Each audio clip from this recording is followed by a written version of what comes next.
Now for Box 13, starring Alan Ladd as Dan Holliday.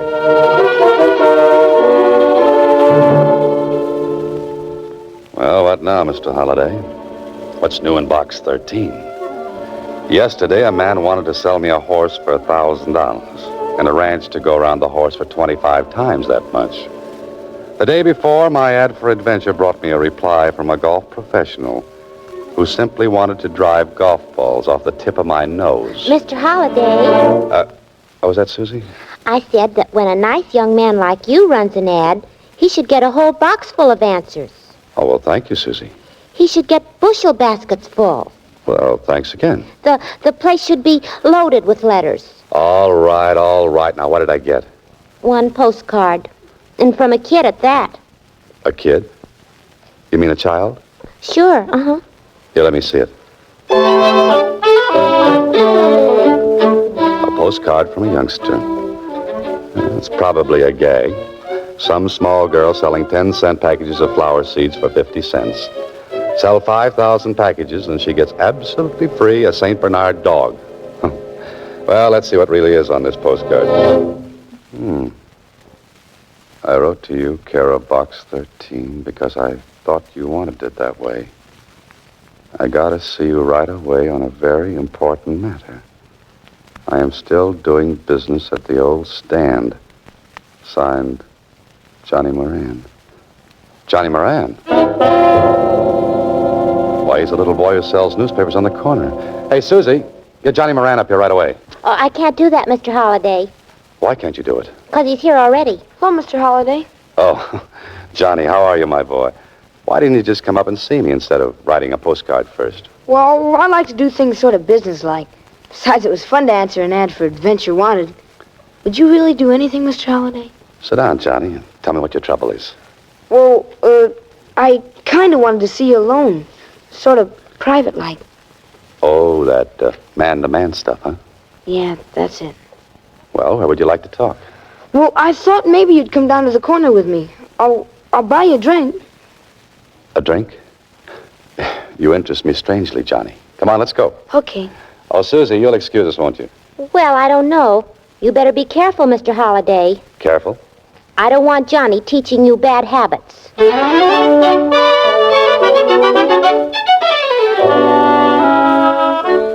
Johnny Moran is a very nice boy.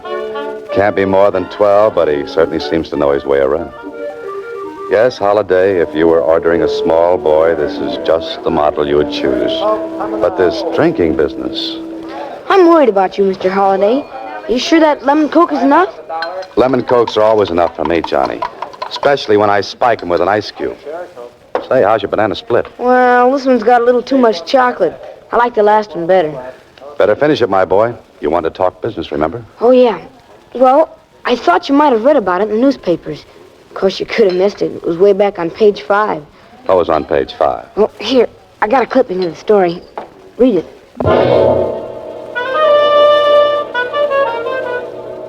Police announced they had recovered a portion of the jewelry stolen in last Tuesday's raid on Maury Jewelry Company. Held under suspicion of grand theft is John Moran. John Moran? Johnny, that's your father. Yes, and he didn't do it, Mr. Holliday. I know he didn't. Just a second. A part of the loot was found in Moran's apartment. I don't care what they put in the newspapers, Mr. Holliday. He didn't do it. That's why I came to see you. What about your mother, Johnny? Oh, she died when I was a baby. Pop and I lived together. But he didn't do it, Mr. Holliday. Only they won't believe me. Oh, you've been down to the police? Sure, I went there right away. I even offered them my $18 for bail. And you know what? What? The old DA just patted me on the head and told me to go home. But I'll bet you could go down and talk to that district attorney and make him let my father out. You can do anything. Well, not quite anything, Johnny. Yeah, but this would be easy for a guy like you. Besides, you're not afraid of anything. Not even a policeman.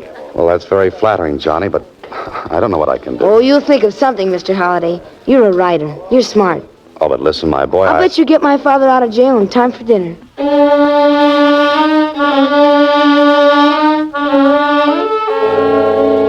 Okay, Holiday. The boy says you can get his father out of jail in time for dinner. But what day? The story in the paper makes it look like they caught John Moran cold. You don't find stolen jewelry in a man's apartment if he didn't do the stealing. But there's a small boy waiting with all the faith in the world. So, Holiday, do something. The district attorney will see you now, Mr. Holliday. Oh, thanks. Holiday. Haven't seen you for a long time. Yeah, I know. I've been pretty busy. Huh, busy, huh? Well, then what brings a promising young author down to City Hall? Because he's a promising young author who made a promise. And I hope he didn't make a mistake. Hey, what in the world are you talking about? About a man named John Moran. You've got him locked up in your nice new jail. Yes, and from what we've got on him, he's going to stay there for a while. His son thinks Moran is innocent, Clark. I feel sorry for that boy. He came down and talked to me, but what could I do for him? You've got the goods on Moran, then. Absolutely. The police found some of the stolen stuff in his apartment. Well, what's Moran's story? A woman who works in the same building with Moran asked him to stop in at the jewelry store and pick up her watch. While he was there, this stick-up artist walked in and held up the place. And that makes Moran guilty? Don't be in a hurry. The stick-up artist used him as a shield when he beat it.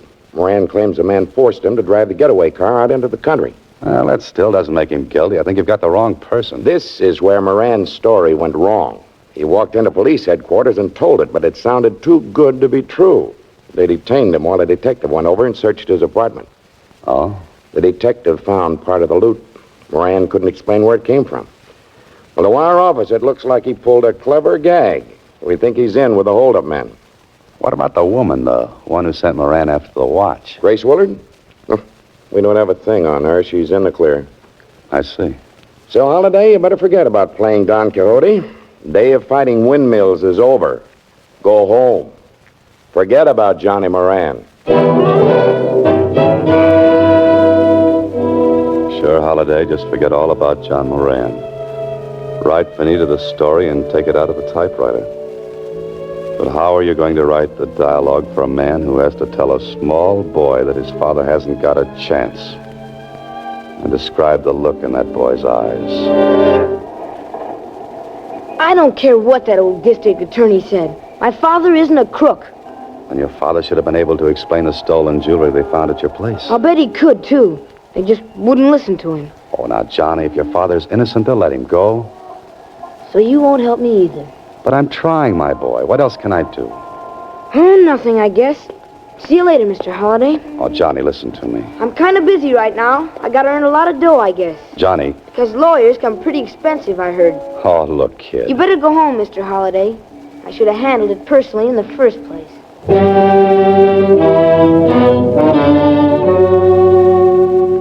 Small boys have that knack, don't they? They can just vanish into thin air when they want to.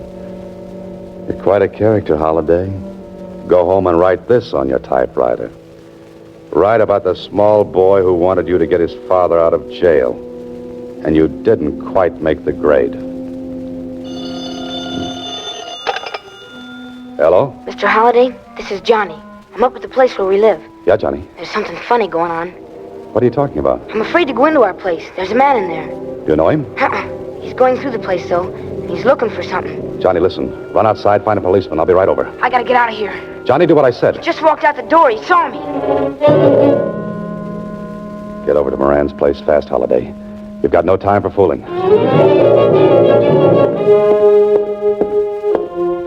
He's not outside. Maybe he's upstairs. Oh, Johnny! Johnny! Where could that boy have gone to? Grace Willard. The woman who sent Moran after the watch. If she knows Moran, she knows his boy.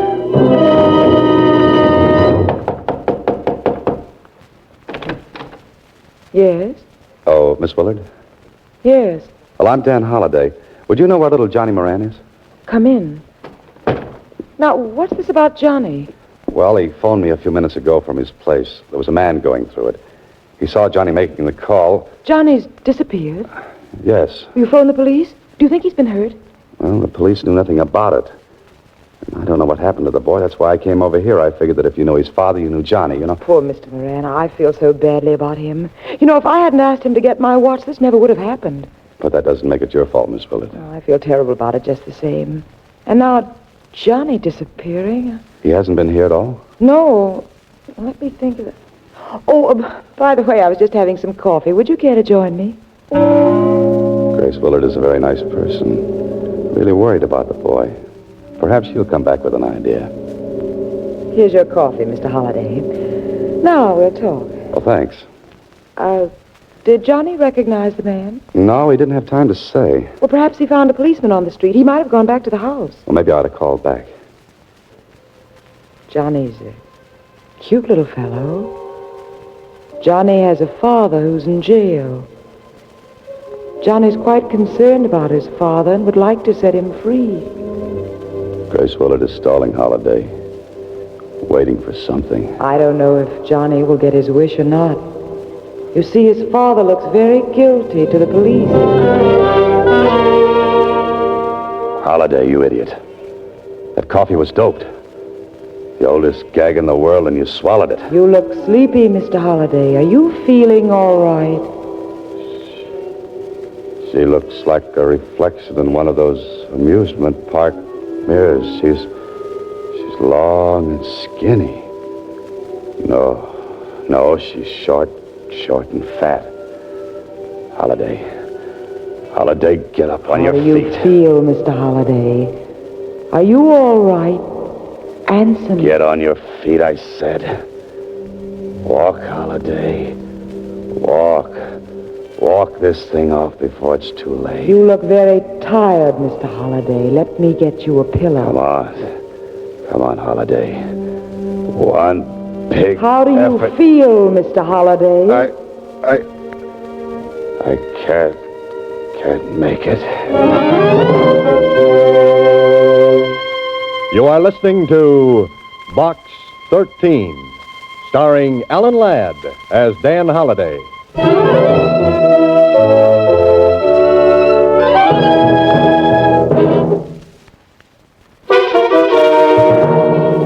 Box 13, starring Alan Ladd as Dan Holliday.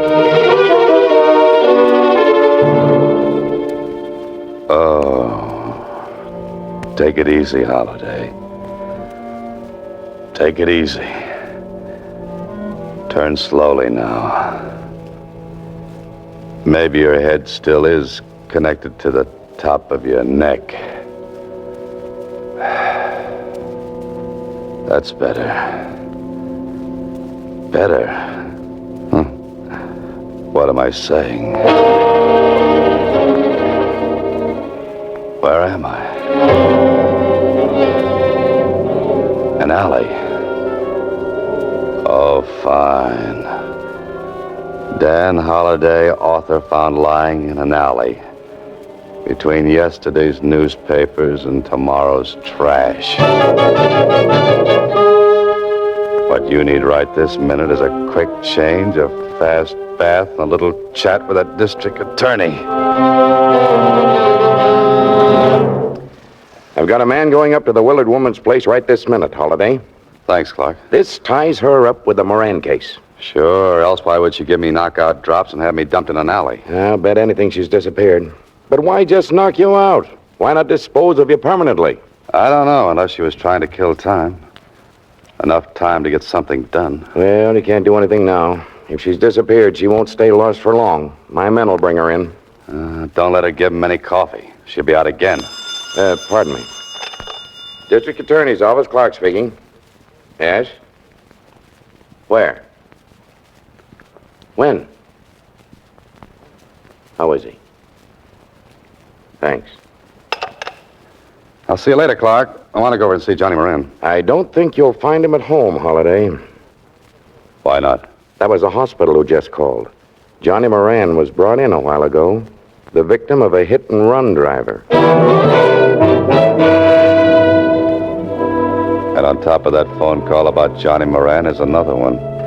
Grace Willard checked out of the Wharton Hotel an hour ago. So, Mr. Holliday, they got you out of the way long enough to get to little Johnny, a small boy in a hospital. Me with an aching head and an aching feeling that something is very, very wrong. I think this is it, room 809. Johnny? Hello, Mr. Holliday. How do you feel, kid? Kind of banged up. Yeah, I know. The nurse said you weren't to do too much talking. So just let me ask a couple of questions. It wasn't an accident, Mr. Holliday. He did it on purpose. You sure about that, Johnny? Yeah. I was walking down a side street. He had to swing way over to the wrong side to hit me. Johnny, did he look like the same man who was in your place? I didn't get a good look at him. He was bent down way behind the wheel. Well, could you give me just a hint?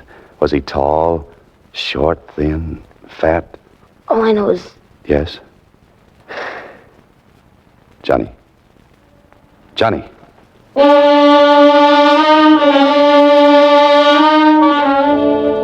Johnny passed out and won't be permitted to talk for a while. Well, that puts it up to you, Holliday. Come on, you're an author. You write hundreds of situations like this one. Think. The boarding house where Johnny lives. Maybe the landlady saw the man. I certainly hope so. Johnny Moran? Yes, I saw him come home, but it was quite some time ago. Oh, did you see him leave? Yes, he went upstairs. I heard him on the telephone, then he came running down. Who was the man chasing him? Chasing him? There was no one chasing him. Are you sure of that? Well, of course I've been here all the time. Oh, poor little fella. Don't know what's going to happen to him, what with his father and all. This doesn't make sense. I beg your pardon? Oh, nothing. You see, Johnny called me, told me there was a strange man in his place. The man saw him, he hung up the phone and disappeared. But I saw no man. Are you sure? Well, only Joe Coakley, but he's one of my roomers. That is, he was. Was? When did he move? Today, just after Johnny left. Was he upstairs while Johnny was there? Why, yes. Yes, he was. Was he a friend of John Moran's? Oh, no, he never spoke to anyone. Stayed in his room all day and went out at night. Oh, one of those night flyers, huh? Could I see the room he occupied? This is Coakley's room, but it's empty. Well, Holliday, it looks like you're on the wrong track. Or are you? A stub from a dance hall ticket. I'd better talk to Johnny about this.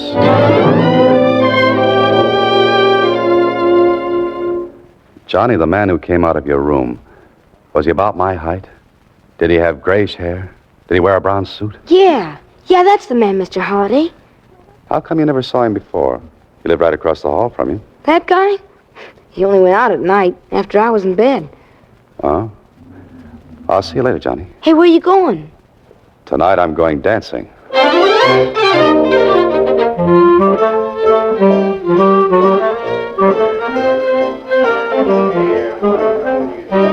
This is a very nice place, Holliday. Admission 60 cents, which includes an evening of dancing.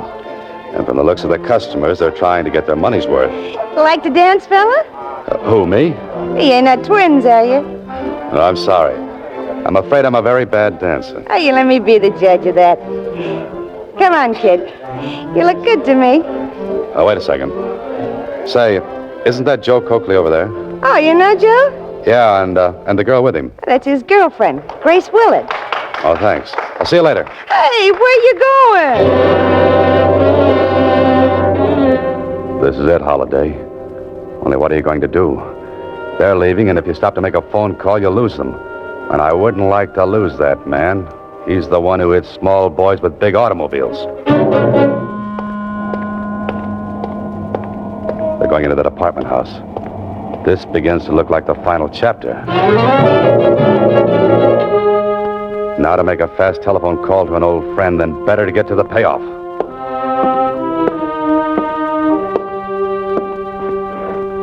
This is a very nice door. You can hear quite distinctly through it. Well, Holiday, here's where you cease to be a wallflower and become the life of the party. Joe! It's Holiday. Put up your hands, fella. Sure. Close that door, Grace. Well, here we are. Aren't we? I knew he'd find us, Joe. What are we going to do? You finish packing that junk. We'll figure out something. We can't let him stay alive. Finish the packing, I said. Too bad I didn't use poison in that coffee I gave him. Quiet. I noticed you were packing. Going away someplace? What do you think? And get away from that bag, Holiday. Oh, that's the stuff that was stolen from the store, huh? None of your business. Oh, going away together?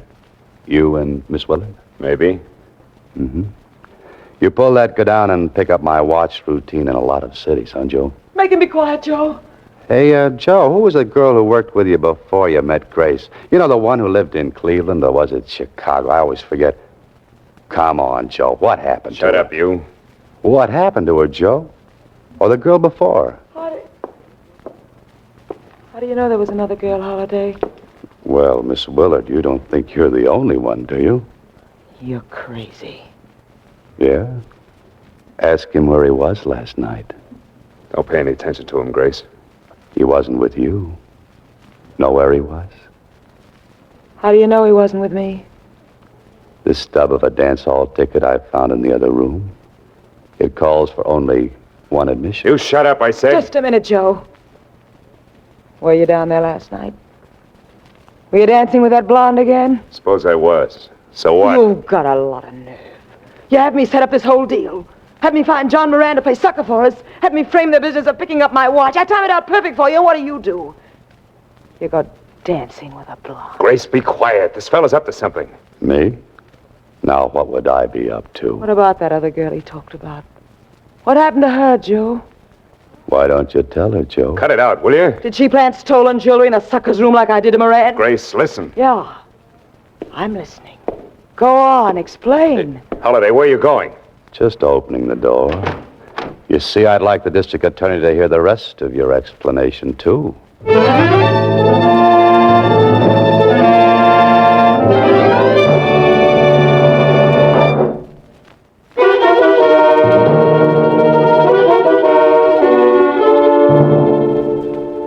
Well, this is the last chapter to a story I was afraid might have an unhappy ending. But Johnny Moran's father is free. The district attorney has Grace Willard. Joe Coakley and the stolen jewelry, and Johnny? Johnny is out of the hospital. Mr. Holiday, What did you say, Johnny? I said you might have been killed going up to the apartment like that. No, I was safe for the DA just outside the door. Gosh, and you figured it all out by yourself. No, you helped, too, when you telephoned me. And I hate to mention this kid, but did you bring the $18 with you? Sure I did. I pay off, you know. Here. Oh, thanks, kid. I was just a little worried. I was going to pay before Mr. Holiday, but I didn't think he needed money that bad. I needed it to put with this check. Here. There was a $500 reward for recovering the jewelry, and it's going to a bank account for you. $500? Gee, gosh, I guess I'm rich. Johnny, what are you going to do with all that money? Well, the first thing I'm going to do is take you out and buy you a drink. How about an Idiot's Delight? A what? Idiot's Delight. It's got a pint of ice cream, 3 bananas, some oranges, and 7 flavors. Well, Johnny, I don't know. Mr. Holiday, I just heard that Johnny got out of the house. Oh, there you are, Johnny. How do you I feel? feel swell, Susie. I just invited Mr. Holiday out to have a drink. He can't go out, Johnny. He's got some very important work to do. Well, gee whiz. Thanks a lot, Susie. Thanks. What are you thanking me for? You don't know it, but you just saved me from a horrible fate.